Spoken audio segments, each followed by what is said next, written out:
भगवान श्री कृष्ण कौरवों के पास गए तो उन्होंने कहा अगर आप आधा राज्य नहीं दे सकते तो केवल 5 ग्राम दे दीजिए, और इतना बड़ा हस्तिनापुर का साम्राज्य है, 5 गांव देना कोई बड़ी बात नहीं है, मैं 5 गांवों पर पांडवों को मना लूंगा और इस भीषण विध्वंस को दुर्योधन टाला जा सकता है। पर दुर्योधन ने भगवान श्री कृष्ण को अपमानित करके भगा दिया और बोल दिया कि ग्वाले यहां से भाग जा और उन 5 व्यक्तियों को बता देना कि बिना युद्ध के मैं सुई की नोक बराबर भी जमीन नहीं दूंगा।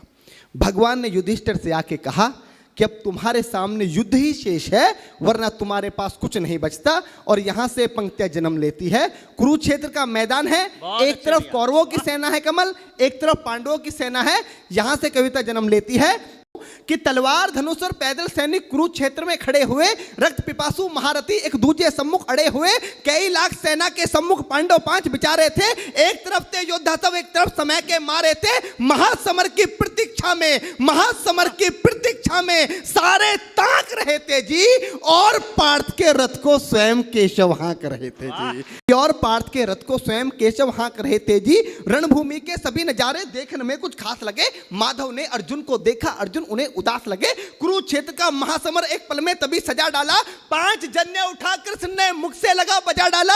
हुआ शंखनाद जैसे ही सबका गर्जन शुरू हुआ, रक्त बिखरना हुआ शुरू और सबका मर्दन शुरू हुआ। कहा कृष्ण ने उठ पार्थ, कहा कृष्ण ने उठ पार्थ, और एक आंख को मीच जरा, गांडी पर रख बाणों को, पिरतिंचा को खींच जरा, और आज दिखा दे रणभूमि में, आज दिखा दे रणभूमि में योद्धा की तासीर। यहाँ इस धरती पर कोई नहीं अर्जुन के जैसा वीर, यहाँ इस धरती पर कोई नहीं अर्जुन के जैसा वीर। यहाँ सुनी बात माधव की तो अर्जुन का चेहरा उतर गया, सुनी बात माधव की तो अर्जुन का चेहरा उतर गया। एक धनुर्धारी की विद्या मानो चूहा उतर गया। बोले पार्थ सुनो का ना, बोले पार्थ सुनो का ना, जितने ये सम्मुख खड़े हुए हैं हम तो इनसे सीख सीख कर सारे भाई बड़े हुए हैं। इधर खड़े बाबा भीष्म ने मुझको गोद खिलाया है, गुरु द्रोण ने धनुष बाण का सारा ज्ञान सिखाया है, सभी भाई पर प्यार लुटाया कुंती मात हमारी ने, कमी कोई नहीं छोड़ी थी प्रभु माता गांधारी ने। ये जितने गुरुजन खड़े हुए हैं सभी पूजने लायक हैं, माना दुर्योधन दुशासन थोड़े से नालायक हैं। मैं अपराध क्षमा करता हूं, अरे मैं अपराध क्षमा करता हूं, बेशक हम ही छोटे हैं, ये जैसे भी हैं आखिर माधव सब ताऊ के बेटे हैं। बहुत बहुत आभार कि जैसे भी हैं, बहुत बड़ा डॉक्टर साहब कि जैसे भी हैं आखिर माधव सब ताऊ के बेटे हैं। और छोटे से भूभाग की खातिर हिंसक नहीं बनूंगा मैं। इंद्रप्रस्थ के इतने बड़े राज्य को एक धर्म से भटका हुआ योद्धा अर्जुन एक जमीन का टुकड़ा बताता है और भगवान से कहता है कि छोटे से भूभाग की खातिर हिंसक नहीं बनूंगा मैं, छोटे से भूभाग की खातिर हिंसक नहीं बनूंगा मैं, स्वर्ण ताकर अपने कुल का विध्वंसक नहीं बनूंगा मैं। अरे खून सने हाथों को होता राजभोग अधिकार नहीं, परिवार मारकर गद्दी मिले तो सिंहासन स्वीकार नहीं, परिवार मारकर गद्दी मिले तो सिंहासन स्वीकार नहीं। और रथ पर बैठ गया अर्जुन, रथ पर बैठ गया अर्जुन, मुंह माधव से मोड़ दिया, रथ पर बैठ गया अर्जुन, मुंह माधव से मोड़ दिया, आंखों में आंसू भरकर गांडीव हाथ से छोड़ दिया। बहुत जिंदाबाद दिया। आंखों में आंसू भरकर गांडीव हाथ से छोड़ दिया। गांडीव हाथ से जब छूटा माधव भी कुछ अकुलाए थे। भगवान ने सोचा कि इसने तो बेइज्जती करा दी, इससे अच्छा तो मैं शंखनाद नहीं करता। पर भगवान अपनी बेइज्जती कभी स्वीकार नहीं करते कि गांडीव हाथ से जब छूटा माधव भी कुछ अकुलाए थे। शिष्ट पार्थ पर गर्व हुआ, मन ही मन हर्षाए थे। भगवान ने सोचा इसका सब कुछ जा रहा है, लेकिन यह भी परिवार की बात कर रहा है, संस्कार की बात कर रहा है, तो कहीं ना कहीं मेरे संस्कार हैं कि गांडीव हाथ से जब छूटा माधव भी कुछ अकुलाए थे। शिष्य पार्थ पर गर्व हुआ, मन ही मन मुस्काए थे। मन में सोच लिया अर्जुन की बुद्धि ना सड़ने दूंगा, समर भूमि में पार्थ को कमजोर नहीं पड़ने दूंगा। धर्म बचाने की खातिर एक नव अभियान शुरू हुआ। उसके बाद जगत गुरु का गीता ज्ञान शुरू हुआ, उसके बाद जगत गुरु का गीता ज्ञान शुरू हुआ। एक नजर में, एक नजर में, एक नजर में, एक नजर में रणभूमि के कण कण डोल गए माधव। टकटकी बांधकर देखा अर्जुन, एकदम बोल गए माधव पार्थ मुझे पहले बतलाते, ए पार्थ मुझे पहले बतलाते, मैं संवाद नहीं करता, पार्थ मुझे पहले बतलाते, मैं संवाद नहीं करता, तुम सारे भाइयों की खातिर कोई विवाद नहीं करता। पांचाली के तन पर लिपटी साड़ी खींच रहे थे वो, दोषी वो भी उतने ही हैं जबड़ा भींच रहे थे जो, घर की इज्जत तड़प रही कोई दो टूक नहीं बोले, पौत्र बहू को नगन देखकर गंगा पुत्र नहीं खोले, तुम कायर बनकर बैठे हो, ये पार्थ बड़ी बेशर्मी है, संबंध उन्हीं से निभा रहे जो लोग यहाँ अधर्मी हैं। हे पांडु के पुत्र, अरे हे पांडु के पुत्र, धर्म का कैसा कर्ज उतारा है, अरे शोले होने थे आंखों में पर बहती जलधारा है। शोले होने थे आंखों में, शोले होने थे आंखों में, शोले होने थे आंखों में, शोले थे होने आंखों में, शोले होने थे आंखों में पर बहती जलधारा है।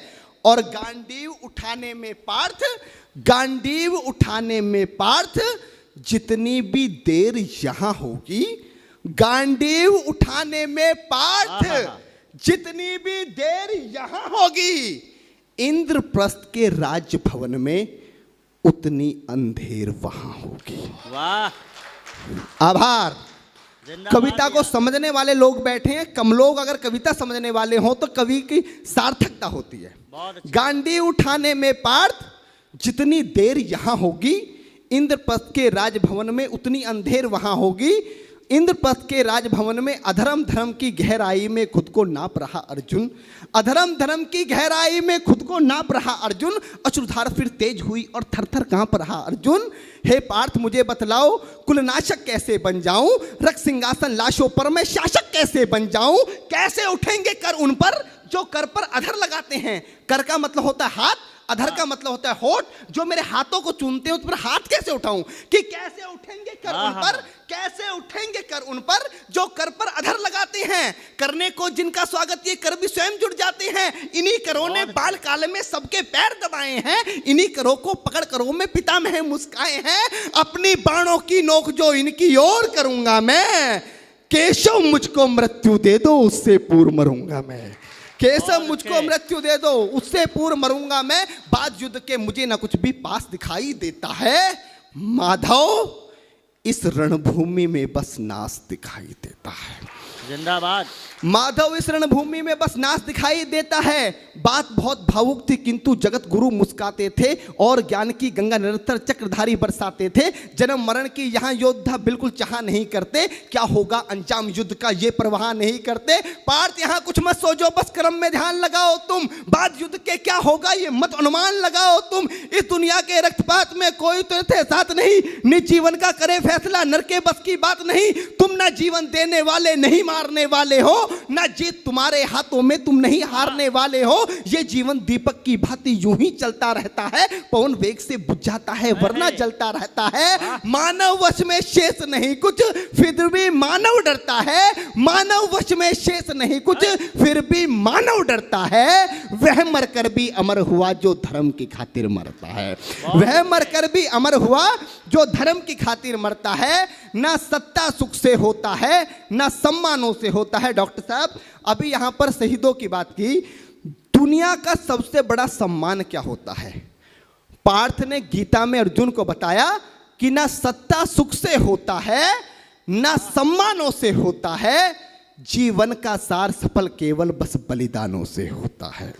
जीवन का सार सफल बेहद बस बलिदानों से होता है। और देहदान योद्धा ही करते हैं। जब हमारे सेना के जवान पुलिस के जवान अपनी शहादत देते हैं तो उनको झंडे में लपेट कर लाया जाता है, ये सबसे बड़ा सम्मान है। वही पंक्तियां माधव ने कहा कि ना सत्ता सुख से होता है ना सम्मानों से होता है। मेरे जीवन की डॉक्टर साहब सर्वश्रेष्ठ पंक्तियां दे रहा हूं अपने जीवन की, कि ना सत्ता सुख से होता है ना सम्मानों से होता है, जीवन का सार सफल केवल बस बलिदानों से होता है। और देहदान देहदान योद्धा ही करते हैं, देहदान योद्धा ही करते हैं, ना कोई दूजा जाता है। देहदान योद्धा ही करते हैं ना कोई दूजा जाता है। रणभूमि में वीर मरे तो शव भी पूजा जाता है।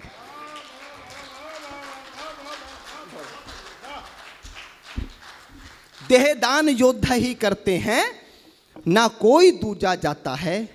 रणभूमि में वीर मरे तो शव भी पूजा जाता है, और योद्धा की प्रवृत्ति जैसे खोटे शस्त्र बदलती है। कविता की एक सर्वश्रेष्ठ पंक्तियां देता हूं, क्योंकि गीता में भगवान कृष्ण बताना क्या चाह रहे थे कि योद्धा की प्रवृत्ति जैसे कमल बैठ कि योद्धा की प्रवृत्ति जैसे खोटे शस्त्र बदलती है। पंक्ति पर आपका ध्यान चाहूंगा कि योद्धा की प्रवृत्ति जैसे खोटे शस्त्र बदलती है, वैसे मानव की दिव्य आत्मा दैहिक वस्त्र बदलती है। बहुत अच्छी बात, बहुत बढ़िया। वैसे मानव की दिव्य आत्मा दैहिक वस्त्र बदलती है। ये मान और सम्मान बताओ, जीवन के अपमान बताओ। उसके बाद अर्जुन कहता है कि ये मान और सम्मान बताओ, जीवन के अपमान बताओ। जीवन मृत्यु क्या है माधव, रण में जीवन दान बताओ। काम क्रोध की बात कही तो मुझको उत्तम काम बताओ। अरे खुद को ईश्वर कहते हो तो जल्दी अपना नाम बताओ। खुद को ईश्वर कहते हो तो जल्दी अपना नाम बताओ। इतना सुनते ही माधव का धीरज पूरा डोल गया। 3 लोक का स्वामी फिर बेहद गुस्से में बोल गया, अरे कान खोलकर सुनो पार्थ, मैं ही त्रेता का राम हूं। कान खोलकर सुनो पार्थ, मैं ही त्रेता का राम हूं।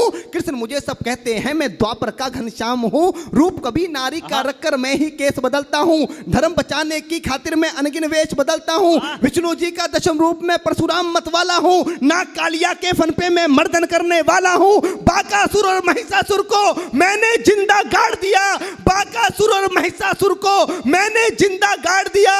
नरसिंह बनकर धर्म की खातिर हिरण्याकश्यप फाड़ दिया।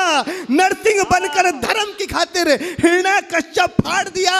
और रथ नहीं कहीं भी चलता है, रथ नहीं कहीं भी चलता है, बस मैं ही आगे बढ़ता हूं। जब मैं गीता का 10वां अध्याय पढ़ रहा था तो 10वें अध्याय पर पूरी दुनिया का मैनेजमेंट कुर्बान किया जा सकता है, पर पूरी दुनिया का मैनेजमेंट मात्र 2 मिनट 2 पंक्तियों में समेटा कि कान खोलकर सुनो पार्थ, मैं ही त्रेता का राम हूं। कृष्ण मुझे सब कहते हैं, मैं द्वापर का घनश्याम हूं। रूप कभी नारी का रखकर मैं ही केस बदलता हूं। धर्म बचाने की खातिर मैं अनगिन वेश बदलता हूं। विष्णु जी का दशम रूप में परशुराम मत वाला हूं। नाग कालिया के फन पे मैं मर्दन करने वाला हूं। बाकासुर और महिषासुर को मैंने जिंदा गाड़ दिया। नरसिंह बनकर धर्म की खातिर हिरण्याकश्यप फाड़ दिया। और रथ नहीं तनिक भी चलता है, बस मैं ही आगे बढ़ता हूं। गांडीव हाथ में तेरे है, पर रणभूमि में मैं लड़ता हूं। कि रथ नहीं तनिक भी चलता है, बस मैं ही आगे बढ़ता हूं।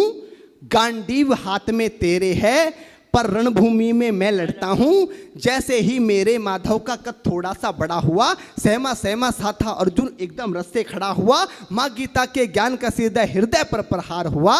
मृत्यु के आलिंगन हेतु फिर अर्जुन तैयार हुआ। मृत्यु के आलिंगन हेतु फिर अर्जुन तैयार हुआ कि जितने यहाँ अधर्मी हैं चुन चुन कर उन्हें सजा दूंगा। इतना रक्त बहाऊंगा, धरती की प्यास बुझा दूंगा। जिधर बाण चले पार्थ के सब पीछे हट जाते थे। रणभूमि के कोने कोने लाशों से पट जाते थे। धर्मराज के शीश के ऊपर राज मुकुट की छाया थी। भगवान ने युद्ध जितवा दिया। युधिष्ठिर का राज अभिषेक हुआ। कविता की अंतिम 2 पंक्तियां कि धर्मराज के शीश के ऊपर राज मुकुट की छाया थी, पर सारी दुनिया जानती थी ये बस केशव की माया थी। कि धर्मराज के शीश के ऊपर राज मुकुट की छाया थी, पर सारी दुनिया जानती थी ये बस केशव की माया थी। और धर्म किया स्थापित जिसने, धर्म किया स्थापित जिसने, दाता दया निधान की जय। हाथ उठाकर सारे बोलो चक्रधारी भगवान की जय। जिंदाबाद। वाह वाह वाह।